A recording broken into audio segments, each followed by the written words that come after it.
Do you find yourself competing with yourself when you go to work out?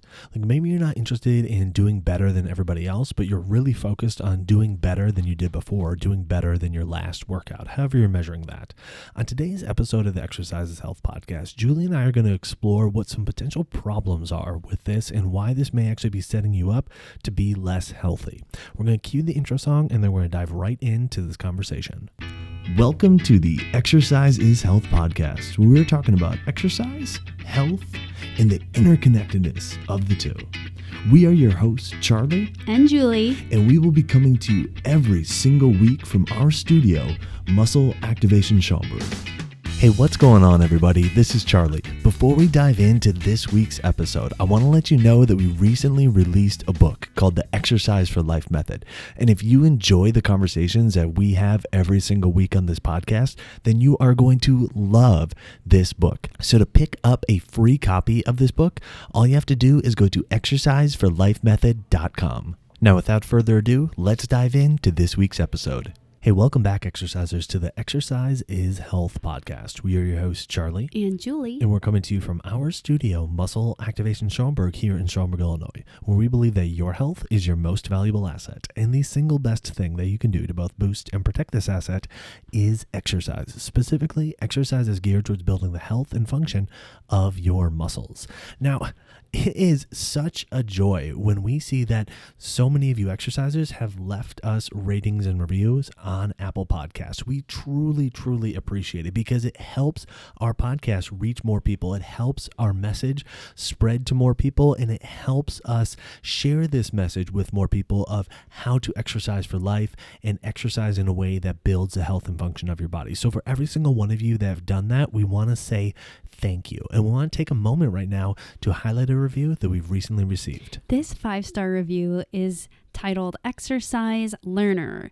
Charlie and Julie really articulate the best way to exercise. Exercise has always been important to me, but as someone who's currently in the process of losing weight, these episodes have been particularly helpful. Thank you so much for that 5-star review. We are so happy that we are able to help you on your journey.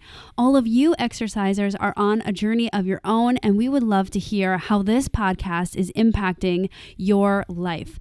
So if you wouldn't mind, go to your podcasting app and scroll probably to the bottom and leave us that 5-star rating and review. We'd love to hear from you, and you never know, you might hear your review on the podcast next week. So Julie, you want to know this idea that I think is kind of growing in popularity within the fitness industry now? Is this idea of like besting yourself. Right. Like when you go to work out, maybe you're not worried about where you are on the leaderboard or anything like that, but you're going to PR, you're going to do better than last time. And believe me, this is not necessarily a new concept, but I truly believe it's one that's being highlighted more and more and more as the mainstream fitness industry is trying to kind of take their workouts and say, hey, this isn't about everybody else. It's about you, but it's about you being better than you last time. Right? And so I'm seeing this a whole bunch, but there are some problems with this. And we're actually seeing a lot of those problems come to surface throughout our community and through what we're seeing online. Absolutely, Charlie. And I think that the fitness industry did take a good turn when we said, okay, don't compete with the other people in your group fitness class. Don't compete with your neighbor. Don't compete with everyone else that you see at the gym. Compete with yourself. I do think that was a step in the right direction in the idea world, like the concept of just working on yourself. But we really have to explore this idea because as much as conceptually that sounds good, like, hey, why is it a problem if I'm just trying to better myself all the time? The problem is that every day is not an A+ day for us. I don't know the last time I woke up feeling consistently at 100% every single day. Right? Every day I wake up a little different. I have different stressors. I have different life influences. I have different mental emotional stress. I have different input from nutrition, all that kind of stuff. And I shouldn't expect that every day I enter my workouts the same. But listen, we here are exercisers. That means that we exercise no matter what. We are exercising not because we're addicted to exercise. We exercise consistently because we are learning how do we manipulate this thing called exercise? How do we modify and strategize and customize this thing called exercise so that we can do it consistently for the health benefits? We have to discuss this idea of competing with yourself, because as much as it sounds like an awesome idea, there are some things that we really need to adjust. And I think at the end of this podcast, you guys will have clarity on what we need to do instead of competing with ourselves. Yeah, that's such a great point, Julie, because I think you might be hearing this right now and thinking, well, wait a second, like, isn't exercise supposed to be making me better? Like, shouldn't I be going in with the idea that I'm going to be bettering myself by exercising? And yeah, look, we're not saying that you shouldn't be along those thought lines. What we're saying is, if every single time you go to work out, you're thinking, well, how close am I to my PR? Or, can I do one more rep than last time? Can I do 5 more pounds than last time? Can I run a little bit faster than I did last time? Can I knock 1 second off my mile run or anything like that, right? If you are always trying to compete against yourself, okay, this is where I was, last week, and this is where I am today. And because, objectively I lifted more weight or I did more reps or I ran faster or anything like that today than I did last time, then I know I'm getting better. We're saying, hold up for a second, pump the brakes, because that's actually not the case. And that mindset can be a huge risk factor for setting you up for injury and ultimately not being able to exercise for the long term. And ironically enough, getting worse results for your workouts.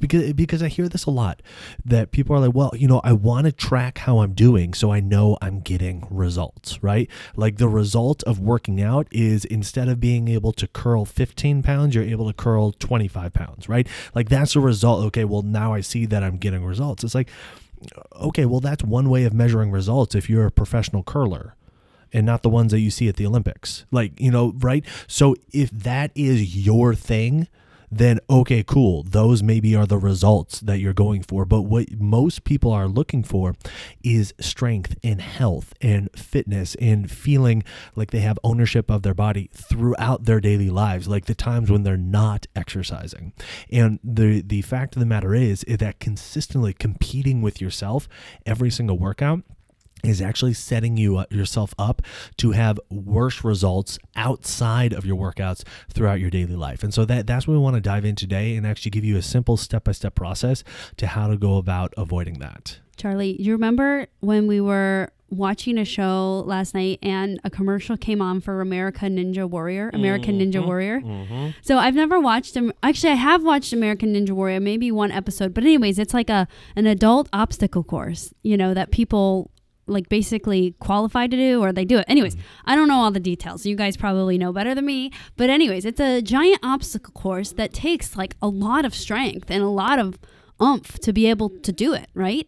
So think about all the athletes that are doing American Ninja Warrior. Yes, and they're athletes because the goal is to, get through the obstacle course. And think about athlete A shows up feeling 1,000%. They've prepared, they're rested, there's no soreness. They, have cleared their schedule of all things so that they are 100% on that day. And then athlete B probably attempted to do the same, but let's say that they show up at 50%. They might be stressed out, or maybe they ate something off with their nutrition, their gut feels weird, or, maybe they're recovering from an illness. Whatever. So these two athletes that have to accomplish the same task have shown up to the event with two different readiness levels, I guess we could say. Now the thing is that when you're doing American Ninja Warrior, you got to get through the obstacle course. So both of them are going to try to compete with each other and probably compete with themselves, like get a best time or best outcome for themselves. So one of the individuals that came in at 100% is likely ready and prepared to do that, compete with others and compete with themselves. And they'll probably, do really well. The guy that came in at 50% will probably try to do the same thing. And what the problem with is at the end, this person will probably feel way more tired, way more beat up, way more sore, because they're trying to, PR, get a personal record or personal best for themselves, compete with themselves or compete with others. And when we are focused on competing with ourselves and competing with others, there are just huge consequences that come. Now, luckily, if you're listening to this podcast, you're probably not an American Ninja Warrior athlete. You're probably exercising to better yourself. So you might feel like that's a pretty extreme example, but I use that example because that is a classic picture of external results, like external goals. Like, yay, I did it the best I possibly could. I pushed as far as I could. But when we're thinking about exercising to improve our health, we really have to take it more internally and think about how can I do the best for where I'm at today? Not how can I do the best for where I've been at ever, like at my best. Yeah, that's such a great point. I mean, I remember when I was in college, I would track every single one of my workouts. I had this workout journal, and once it filled up, I got a new workout journal, and I write down all the exercises I was going to do that day. And I'd always flip back to the last time I did, that workout, and I'd look at the weights that I did before, and my goal was to always increase the weight by at least 5 pounds. Okay, so if I'm doing the weight every week, I'm going up 5 pounds every single week. Like that was my goal, right? To show that, okay, I'm getting results. I'm getting stronger. I'm getting, better in my head. Here's the thing. I was 22 years old. I was a college athlete. And by the end of my senior year of doing that, my body was completely broken. Constant pain, constant tightness all throughout my body. At 22 years old, after having been a college athlete. Now, I keep bringing that up because the reality is most of our audience is not 22 years old. Most of our audience are not college athletes, okay? And yet, even though I was in that demographic where physically I should have been able to handle more stress and more, workload and everything like that, it still left my body broken. So my question is, if you are, not 22 years old, if you're not a college athlete, how fast do you think this mindset is going to break your body down? You might get excited by the idea that, okay, yeah, every single time I work out, I see myself getting stronger and everything like that. But the reality is just playing Russian roulette with your workouts, where you don't know which workout it's going to be, but eventually it's going to catch up with you, where you're going to end up too sore or too injured to exercise consistently or exercise at all. And we see this consistently within the people that we communicate with and within the people that we work with, that if you are focused on trying to compete with yourself every time you exercise, or even, the majority of times you exercise, you are setting yourself up for injury. So what should you be doing, or what could you do instead of thinking, okay, well, the last time I did chest press, I used, 50 pounds on the machine. So you're telling me I shouldn't go in and try to do 55 pounds. How do I go about doing this? Well, like I said, we have a 3-step process, all right, to help you focus on what you need to be focusing on with your exercise and stop competing with yourself. Step number 1 is we say to take inventory of what's going on with your body, all right? Take an inventory, do a diagnostics check. Start at the top of your head, work all the way down through your neck, your shoulders, your arms, your elbows, your hands, your wrist, your torso, your upper back, your mid back, your low back, your hips, your glutes, front of your thighs, the back of your thighs, to your lower legs and calves and to your feet. So you're just doing a scan, just a body scan mentally, working through your body and just seeing, okay, is there any tightness anywhere? Are there any aches and pains? Like, how's my stress level? How's my sleep? How has my nutrition been? Did I have, a fun holiday weekend and, now my body is feeling more stressed because of what I was eating? Just be mindful of that and take that inventory. That's step 1 in this process. Now, notice, Charlie, you brought up a lot of points that you probably can relate to at least some point in your life. And these are points to customize around, because every time you enter a workout, you have to customize that workout to how you are today. And I want to say today because it's not just how you are in general. Each workout is going to fluctuate how you are today. Maybe you got a headache. Maybe you didn't sleep well, or maybe you're really stressed out because of something going on in your life. These are customization points. These are not exit doors. A lot of times people take inventory. Yeah, people take inventory, and whenever any one thing is not 100%, they're like, well, I don't think I should work out because I won't be able to work out at 100%. Okay, guys, we are exercisers. We look for points to customize. We don't look for points to exit. And so often we create so many exit doors that we miss so many workouts and so many opportunities to improve our body just because we're not at 100%. And to be honest, I can't remember the last time I worked out feeling 100%. Seriously, like I don't think any of us do, because we all get in our heads about, stressors, and we all don't sleep well, and we all drink too much alcohol or have too much sugar or feel like crap in some way, but we still have to be exercising, and we just have to use these points of customization. So step 1, take inventory and just start drawing your attention. And again, this isn't like a 20-minute process. It's like, okay, you're getting out of your car, walking into your gym or walking home, and you're just kind of, yesterday was 4th of July. I stayed up too late, partied with friends. We had a family fight. Now I'm stressed out. I didn't sleep well. Or, I was crazy and jumping in the water off the boat, and now my back is sore. Okay, those are, again, points of customization, not exit doors. That's really, really big, Julie. I'm so glad you brought that up. And I love that visual of like, hey, these are different things that we customize around, that we body match around, not reasons to exit the opportunity to exercise. So that's step number 1, is to take inventory of how you're doing right now today. Step number 2 is to prioritize your current state over your previous performance. All right. Prioritize your current state over your previous performance. What does this mean? This means if you're walking into the gym and it's Thursday and you're thinking, okay, Thursday is, I'm going to do, rows, and on Thursdays I do squats, and on Thursdays I do, some bicep curls, and I do some abs. Like that's my Thursday workout. And last time I did rows, I did, 70 pounds, and last time I did squats, I did 95 pounds. So today I'm going to do 75 pounds on row, and I'm going to do 100 pounds on squat, because I need to better myself. I need to best myself.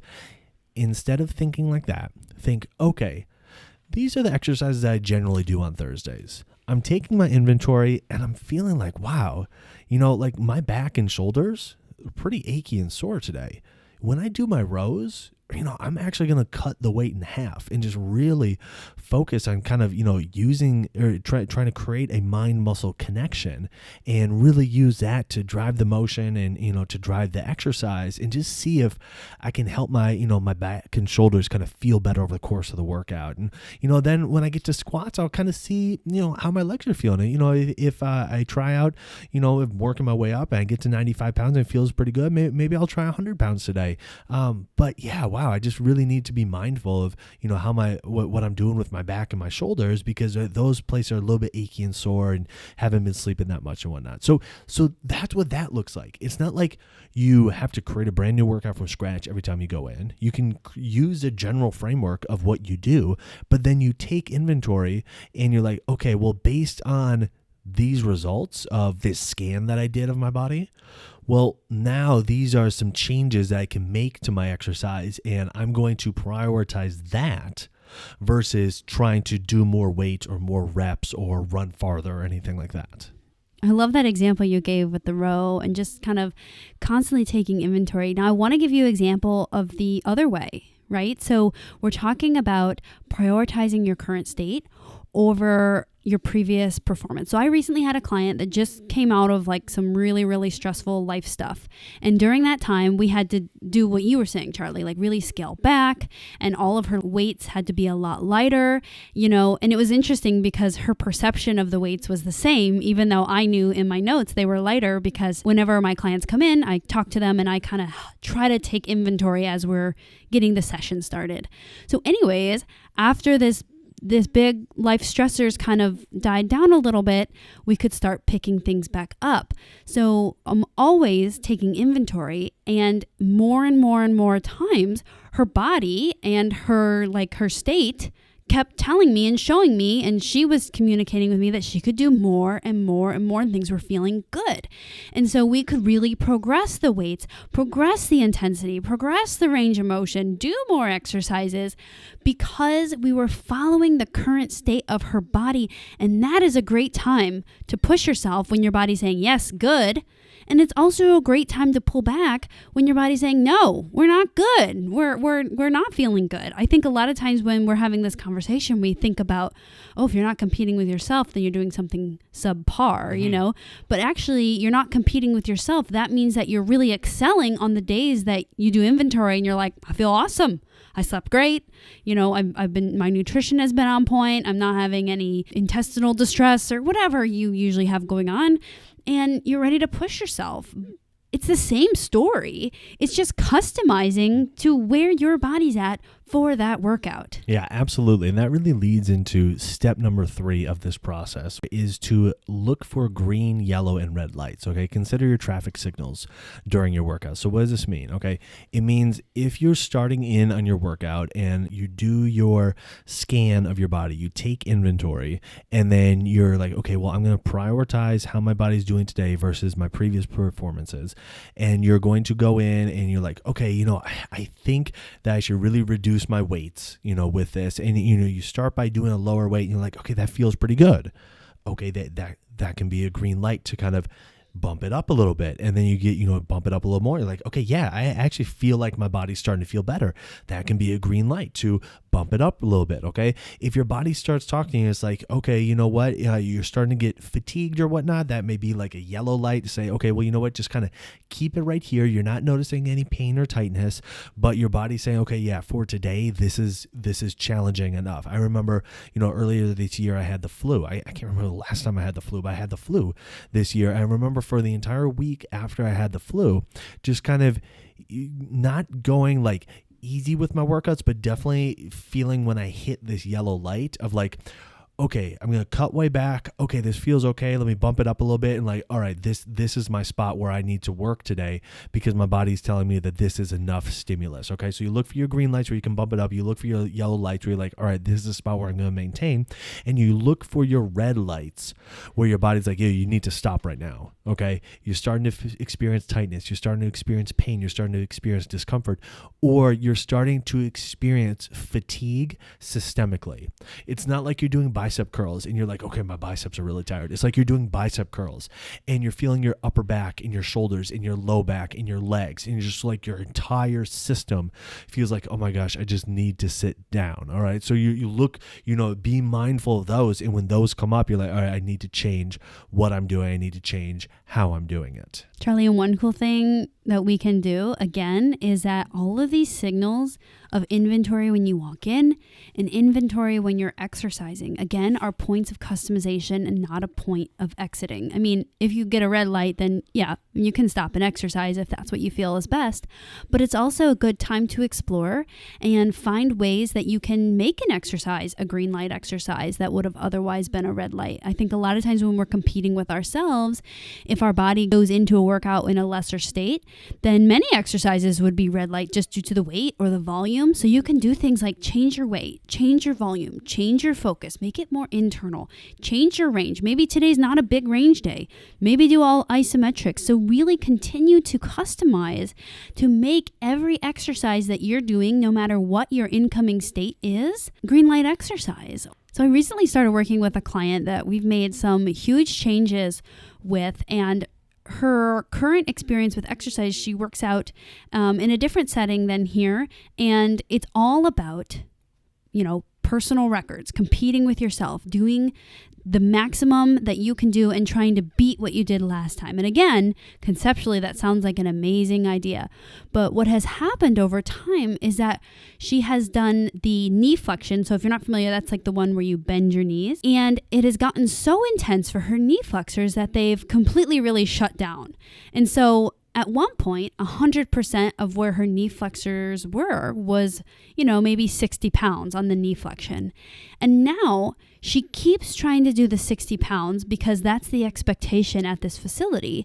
And there's absolutely no connection. She feels super weak. And she's like, I never hit where I'm supposed to be hitting. These are my benchmarks. These are my settings. And so what we had to have a big conversation about was that, hey, if we're going to get your knee flexors or your knee bender muscles to get stronger, we have to find a level that they're saying, I'm giving you the green light. This is where we can be. So what we did was we scaled way back. I told her actually to close your eyes. I don't even want you to know how much weight is on here. I want you to think internally. I want you to feel your muscles squeezing. I want you to focus on bending your knees. And when you can feel that your brain is connected to your hamstrings and your knee flexors, that is exactly the point of this exercise. So I actually gave her the assignment so that next time she goes to do her workouts, instead of focusing on the output delivery that this place gives, I want her to close her eyes, and a success when doing the knee flexion for her is going to be full activation of her hamstrings, fully connected brain and muscle, and feeling like she can really do as much range of motion as she can. Now, really, this should apply to every single exercise. It's really highlighted, though, when you notice that you're way off from your normal or your personal record. Now, the issue is if we never had addressed this, is that she would start never doing the knee flexion. And the problem with that is that then that muscle will get weaker and weaker, and muscles roles are really important, more than just being like strong. They actually keep our joints feeling well. So it can really develop into knee issues, hip issues, etc. So it is really important that you're really respecting your body and really making sure that your exercise is matching how your body is feeling and functioning that day. And it's important to really troubleshoot these issues and not just continue to power through to your PR, because it's going to be really difficult to make gains that way. It's better if you really match where your body's at right now, and then that's how you will work with your body to make improvements. Yeah, I just love that story, Julia. I just want to reiterate this idea that you don't have to feel like your body's breaking down in order to implement what we're discussing today, okay? You can feel like you are perfectly strong, perfectly fit, perfectly healthy, and everything like that, and implement what we're doing today, and it's only going to help to boost what you're already feeling. I know with myself, just like you're talking about, Julie, of like really trying to increase that mind-muscle connection. Now with my workouts, like I told you before, every single workout I try to increase, each exercise by 5 pounds. Now what I do is I'll keep the exact same weight for the exercise for like 4 weeks straight. All right, do the exact same weight, but every single time I do the exercise at that weight, instead of trying to increase the load or the amount of weight that I'm using or the number of reps or anything like that, the only thing I'm focused on increasing is that mind-muscle connection. Can I strengthen that mind-muscle connection more today than I did last time? Can I really zero in and feel my quads, feel my hamstrings, feel the different areas of my body, as much as I can today? So instead of thinking about like I need to increase my weight in order to show I'm progressing, there are ways of progressing internally, all right? And this is a big concept, ways of progressing your body internally, one of which is really focusing on that squeeze and making sure you are maintaining that and having that be the thing that guides your workouts week by week. So what's it look like if you are doing this correctly? Well, some of the really great results of constantly checking in with your body, making sure your workouts are matching your body rather than competing with your best day ever, is that you're going to see that you're able to exercise more consistently. And that is one of the most potent ways to be getting health benefits from exercise. You won't have to be missing days. You won't have to be missing months if you have a bigger injury, and you won't have to be missing as many exercises. Not only that, you'll really be feeling and getting more strong. I think a lot of times we think of our workouts as, what's the point of the workout? Oh, to do the most in the workout. Well, it's not. The whole point of the workout is to feel your best at the end, to be getting the biggest changes in strength and function and, feeling good after your workout, more energized, more ready for your life. And, the great part about that, Julie, is it really helps people get better results from their workouts and get results faster from their workouts. As much as we think that, our results are tied to the amount of weight that we're lifting or the number of reps that we do or anything like that, the reality is that they're not, okay? You can lift 100 pounds 100 times, it's still going to weigh 100 pounds, okay? Your results are not tied to the weight that you're using. Your results are tied to what's going on within your body. And so if you are competing with everything that's happening outside of your body, you're focusing on the wrong things in order to try to make the changes that you're wanting to make. So when you remove the desire to compete with yourself every single time you work out, and instead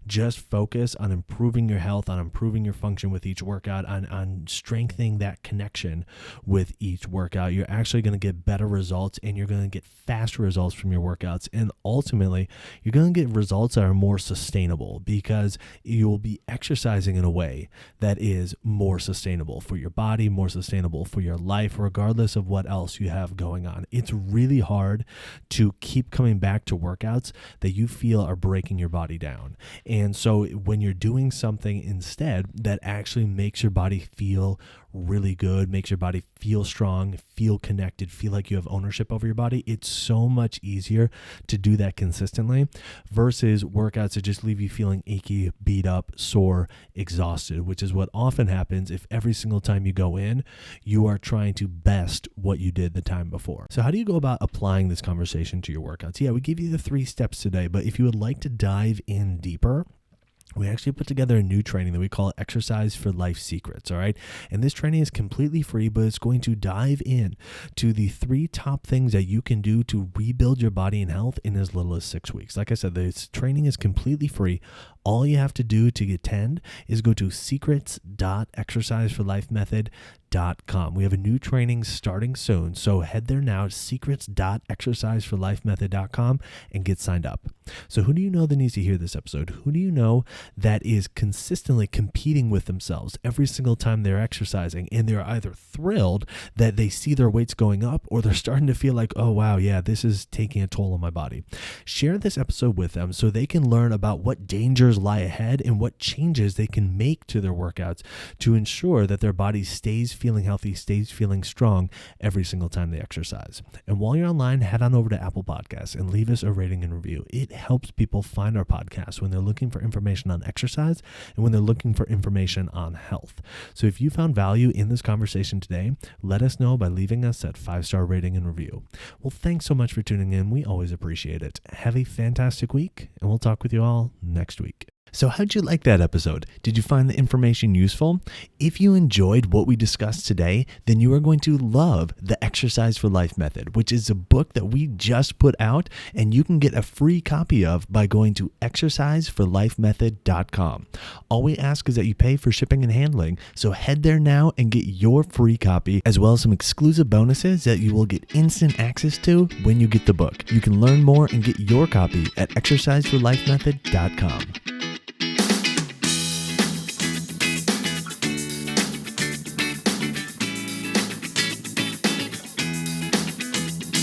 This podcast is for information purposes only. The statements and views on this podcast are not medical advice. This podcast, including Julie and Charlie Cates, disclaim responsibility for any possible adverse effects from the use of information contained herein.